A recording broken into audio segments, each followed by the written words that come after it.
வணக்கம் தமிழா, welcome back to my channel. இன்றைக்கி நம்ம வீடியோவில் என்ன பார்க்க போகிறோன்னா வச்சுங்களேன், ஒரு சப்மர்சிபிள் மோட்டார் வந்து ஒரு ப்ராப்ளம் ஆயிடுச்சு. அதை பார்க்க தான் நம்ம போயிருந்தோம். போன இடத்துல என்னாச்சு அப்படின்றது தான் நம்ம இந்த வீடியோவில் ஃபுல்லாகவே பார்க்க போகிறோம். அப்படி என்னாச்சுன்னு கேட்டிங்கன்னா, மோட்டர்னாலே ஒரு ரொம்ப வருஷம் நம்ம தொடாமல் இருந்தோன்னா பிரச்சனையே கிடையாது. எப்போ போய் தொடுறோமோ அப்போ வந்து அந்த மோட்டர் நம்ம கண்டிப்பாக கோளாறு கொடுத்துரும். ஏன் என்ன கோளாறுன்னு பார்த்தீங்கன்னா, ஸோ ஒரு பிரச்சனை வரும். ஸோ அதை தொட்டு அடுத்தடுத்த பிரச்சனை நம்ம ஃபேஸ் பண்ணுற மாதிரி இருக்கும். அப்படின்னா அடுத்தடுத்த பிரச்சனை வந்துச்சு நம்ம இந்த வீடியோவில் நம்ம பார்ப்போம். ஸோ நாங்கள் போன உடனே பார்த்தோம்னா ஆம்ஸ் வந்து மோட்டருக்கு ஒரு 15 ஆம்ஸ் கிட்டே எடுத்துச்சு. ஸோ சார்ட்டர் பாக்ஸ்லாம் செக் பண்ணி பார்த்தா அதில் எந்த பிரச்சனையுமே இல்லை. மோட்ரு தான் ரன் ஆகலை, டேங்க்கில் தண்ணியும் வரல. ஸோ அப்படி இருக்கும்போது நம்ம வந்து நெக்ஸ்ட்டு போரை தான் தூக்கி பார்க்கணும்னு சொல்லிவிட்டு நம்ம மகி வந்து அதை உடைக்க ஆரம்பிச்சிட்டான். போர் வந்து மேனுவல் போடாமல், மேனுவல் போட்டிங்கன்னா பெட்டராக இருக்கும். ஸோ யாராவது போட்டிங்கன்னா மேனுவல் போட்டுங்க. இப்போ நீங்கள் பார்க்குற மாதிரி இந்த கல்லெல்லாம் போட்டு க்ளோஸ் பண்ணாதீங்க. ஏன்னா திரும்ப திரும்ப நம்ம பண்ண வேண்டிய செலவு ஜாஸ்தியாக இருக்கும். So manual one time invest பண்ணிட்டீங்கன்னா ஈஸியாக இருக்கும்.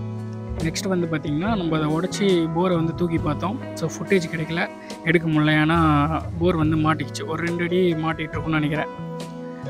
என்னடா மாட்டிகிட்டு இருக்குன்னு பார்த்தா தூக்கி பார்த்தோம், வரல. 2 பேரே தூக்கிடலாம். ஸோ வரல.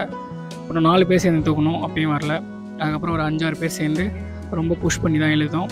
அதனால் வீடியோ எடுக்க முடியல.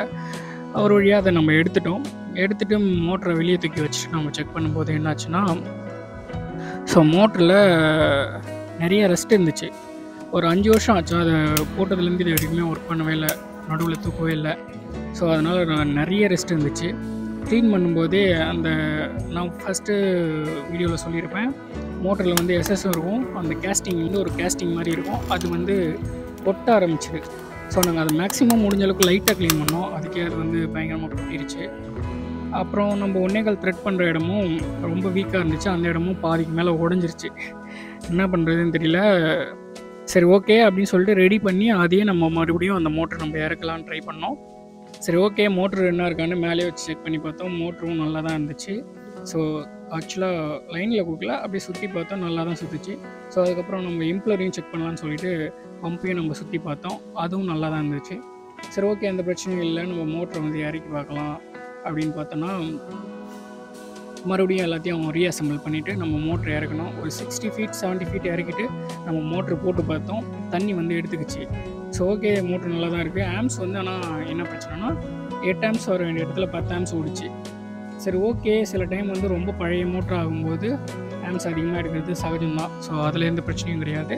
ஸோ அதனால் பரவாயில்ல, நம்ம இன்னும் கொஞ்சம் ட்ரை பண்ணலான்னு இன்னுமே இறக்கிட்டோம். மொத்தம் 170 அடி அந்த போரு. 180 அடி. நம்ம வந்து ஒரு 20 அடி மேலே வச்சுட்டு 150 அடியாக இருக்கணும். இறக்கிட்டு மோட்ரு போட்டோன்னா மறுபடியும் 15 ஆம்ஸு. மோட்டரில் தண்ணி வரல.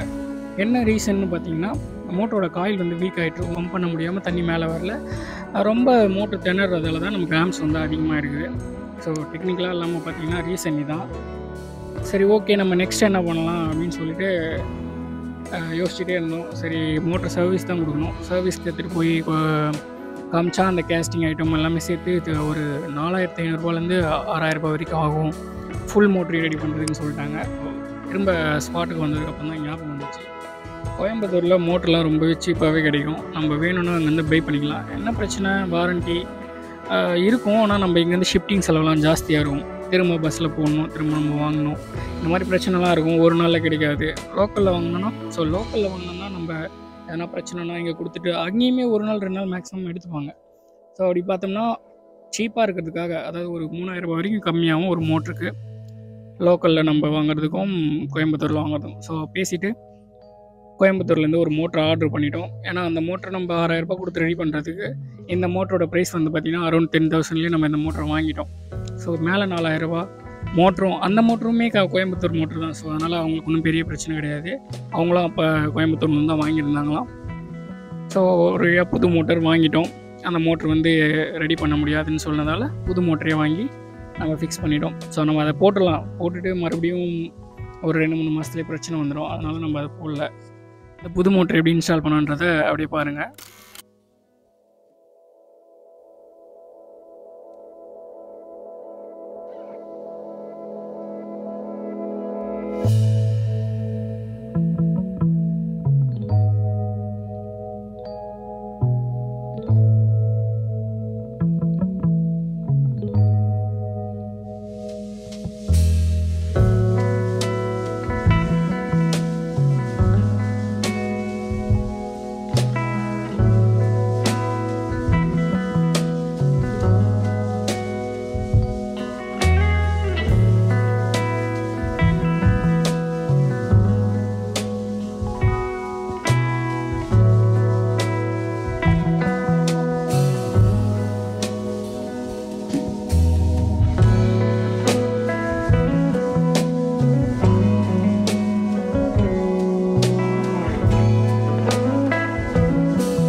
வழியாக புது மோட்டர் நம்ம இன்ஸ்டால் பண்ணுறோம். இன்ஸ்டால் பண்ணி முடிச்சதுக்கப்புறமா தண்ணி எவ்வளோ நல்லா எடுக்குதுன்னு பாருங்கள். கஸ்டமரும் ஹாப்பி தான். என்ன ஒரு பிரச்சனைன்னு பார்த்தீங்கன்னா, தேவையில்லாமல் அதிகமான செலவாயிடுச்சு. அதுக்கு மெயின் ரீசன் என்னென்னு பார்த்தீங்கன்னா, 5 வருஷம் ஆகுது. 5 வருஷமாக மோட்ரு நல்லா தான் தண்ணி எடுக்குது. அதனால் நம்ம வந்து அதை பார்க்க தேவையில்ல அப்படின்றது தான் மிகப்பெரிய பிரச்சனையே. மேக்ஸிமம் ஒரு 1 or 2 இயர்ஸ் ஆகுதுனாலே ஒரு சர்வீஸ், ஜஸ்ட்டு அதை தூக்கிட்டு க்ளீன் பண்ணிவிட்டு என்னென்னலாம் ப்ராப்ளம் இருக்கோ, ஸோ ஏதாச்சும் நம்ம ஏன்னா உள்ளே இருக்குது, தண்ணிக்குள்ளே என்ன பிரச்சனைனே தெரியாது. எப்படி இருந்தாலும் அது ஓடிடும். ஸோ எனி லீக்கேஜ், எங்கே பைப்பில் ஓஸில் லீக்கேஜ் இருந்தாலும் தண்ணி மேலே வந்துடும். ஸோ அதனால் நமக்கு எந்த பிரச்சனையும் தெரியாது. ஒரு 2 வருஷம் ஆகுது அப்படின்னா ஜஸ்ட் ஒரு 1000 2000 கேட்க போகிறாங்க, ஜஸ்ட்டு தூக்கி க்ளீன் பண்ணிட்டே இருக்கிறதுக்கு. ஆனால் அதை யாருமே பண்ண மாட்டாங்க. அப்படி பண்ணாத விட்டதோட விளைவு தான் மோட்டருக்கு எங்கள் லேபரையும் சேர்த்து ஒரு 15,000 கிட்ட ஆகிடுச்சு. 2 days தேவையில்லாமல் எங்களுக்கும் வேலை அதிகமாகிடுச்சு, அவங்களுக்கும் தேவையில்லாமல் அதிகமான செலவு. அப்பப்போ இதை மெயின்டைன் பண்ணியிருந்தால் அந்த மோட்ரு நல்லாவே இருந்திருக்கும். வீடியோ லாஸ்ட் வரைக்கும் பார்த்ததுக்கு நன்றி. நான் உங்கள் அஜய். நீங்கள் பார்த்துருது பிளாக்ஸ் கார்பின் தமிழ். பாய்.